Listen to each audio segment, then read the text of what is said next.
Bob Good. He's a Republican of Virginia, member of the Budget, Education, and Workforce Committees, also chair of the Freedom Caucus. Congressman Good, welcome to the program. Good morning. Great to be with you. Before we talk about the budget, I want to get your reaction to the U.S. strikes on Houthi rebel areas. Well, I certainly believe that it was warranted. We've probably let it go on too long before we responded. However, I agree with what many of my colleagues have said, that the president should have come to Congress and gotten congressional approval to do this. This is important. This has long been a practice that's not been followed by presidents in recent years anyway, but we need to get back to the Constitution and the responsibility of the Congress to approve when we take military action, we enter into a conflict. We can all see how this would escalate. So while I do think it was warranted, I think he should have come before Congress to do it.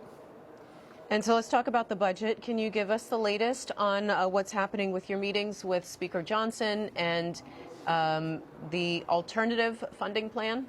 Well, what we're trying to persuade Speaker Johnson is that we must cut spending year over year. We can't be the Congress that increases spending over last year's record spending amount. And the deal that was agreed to in principle, or at least was announced over the weekend, which I hope that Speaker Johnson is reconsidering. But that deal would increase spending over last year's record amount. It has nothing to do to secure our border. The two greatest crises that are threatening our country are our spending at unprecedented levels, as well as our border invasion. And the deal that was announced over the weekend does nothing to address either one of those. The top line numbers on that agreement is $886 billion for the U.S. military, $773 billion for everything else. What specifically do you have concerns about with those numbers? Well, we ought to go back to at least what was written into law last summer, the FRA numbers, the 1.59, which would take the non-defense discretionary down to $704 billion. That's what the law was. That's what passed out of the House. It passed out of the Senate. The president signed it.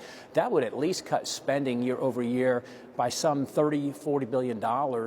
Instead, this deal will increase spending by that amount. And this is at a time we've got a $200 billion monthly deficit, $2.5 trillion in national debt, 40-year high inflation, 20-year high interest rates. The American people are suffering because of that.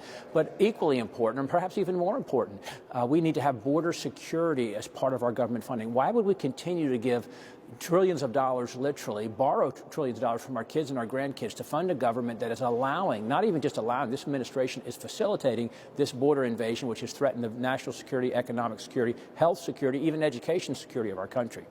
And can you give us more specifics about what you're looking for at the border as far as not only border security, but immigration policy? Well, we shouldn't conflate the two. We can have a debate on how or if we should change our immigration policy, but the fact is America allows about 1 million legal immigrants a year. No nation in the world is more generous than we are with our immigration policy. One of the great privileges I have as a member of Congress is to go to naturalization ceremonies and welcome new Americans who've come into our country on a merit basis, earned their citizenship, done it the right way, and it's a wonderful thing what we do in our country. That's totally separate from the illegal invasion at the border, where we've allowed some 10 million in 3 years have been helped by this administration to enter the country. 8 million who they've released in the country, who they've just acknowledged they don't even know where 75% of them are. They've come from 170 different countries. But then there's the estimated 2 million criminal gotaways, the ones with terrorist ties, trafficking drugs and children and women into the country with backgrounds that we don't know why they're here, and they've got terrorist ties, criminals.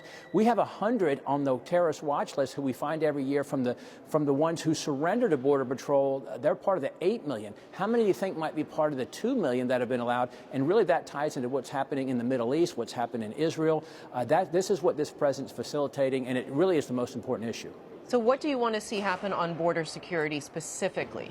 We could stop it today. We could stop it today. We could stop in a very short period of time. We have passed out of the House H.R. 2, which codifies into law the policies that were working under the previous administration. We need to go back to remain in Mexico. You have to stay in Mexico until your asylum case is heard, 90-something% of which the asylum cases are bogus. We need to end catch and release, where we just apprehend them. They come and surrender to us. They did it when I was at the border last week, and then we release them in the interior of the country.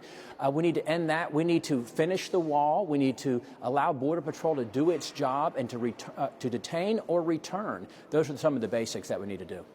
And you became the chair of the Freedom Caucus this month, so congratulations for that.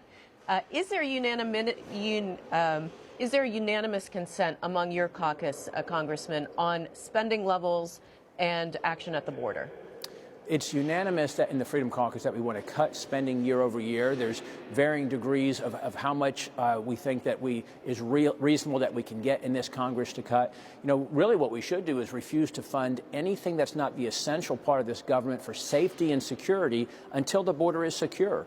That we have the leverage of the power of the purse in the House. We've got a Senate who doesn't want to cut spending, who doesn't want to secure the border. We've got a president who's not interested in either one of those. So we could use the power of the purse to leverage that if we would unite as a Republican conference, all 220 of us to do that. The Freedom Caucus is united in that objective and certainly is united in wanting to secure the border. You know, we're not a monolithic group. There's nearly 40 members of the Freedom Caucus, and we have debates and strategy sessions on the best tactics to accomplish those, but we are united and recognize those are the two greatest threats to the country, and we need to address those with the House majority that the American people entrusted us a year ago. I want to show a report by Axios that with this headline, 2023 led to the fewest laws in decades, and it is saying that the 118th Congress is on track to be one of the most unproductive in modern history.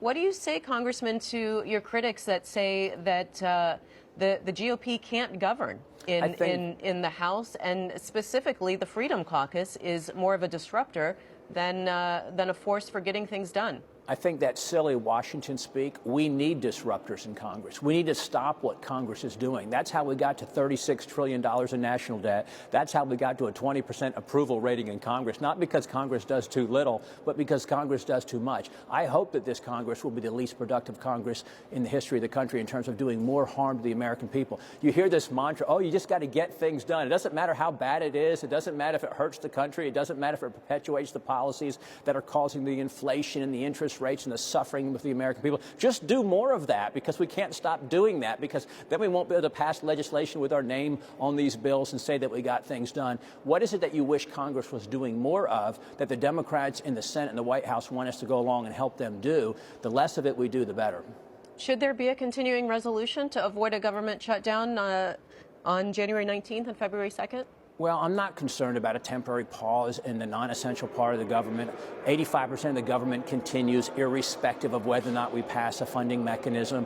What we need to do is get it right and not perpetuate or further the harm to the American people. We're borrowing everything we vote on to spend. Every dollar of it is borrowed from our kids and our grandkids. Does that matter? Doesn't it matter? Is it monopoly money and we really don't care about it? Are we going to be a Congress that just makes it worse? Not to mention the policies. We need to fight to change the policies that were put in place by the previous Pelosi, Schumer, Biden regime before the American people entrusted us with the majority. So we shouldn't be in a hurry just to extend those without changing those very policies that we campaign against, that we run against, that we stand against, and that the American people entrusted us with the majority to change.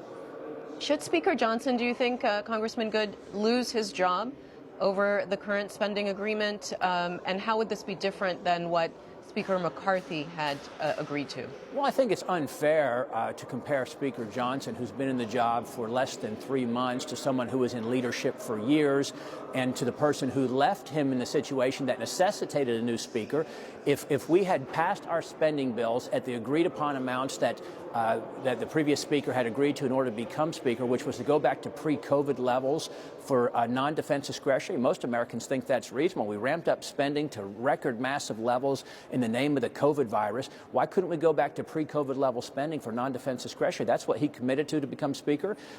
We voted and passed that in the Limit, Save, Grow Act in April, but then we didn't bring our bills to the floor and pass them. We didn't bring them all to the floor for a vote. If he had done that, we wouldn't have a new speaker, and Speaker Johnson wouldn't have inherited this situation that he's in. And turning to politics, the caucuses in Iowa are on Monday. You have endorsed Governor DeSantis, and that has brought you some criticism from Trump supporters and supporters within your caucus.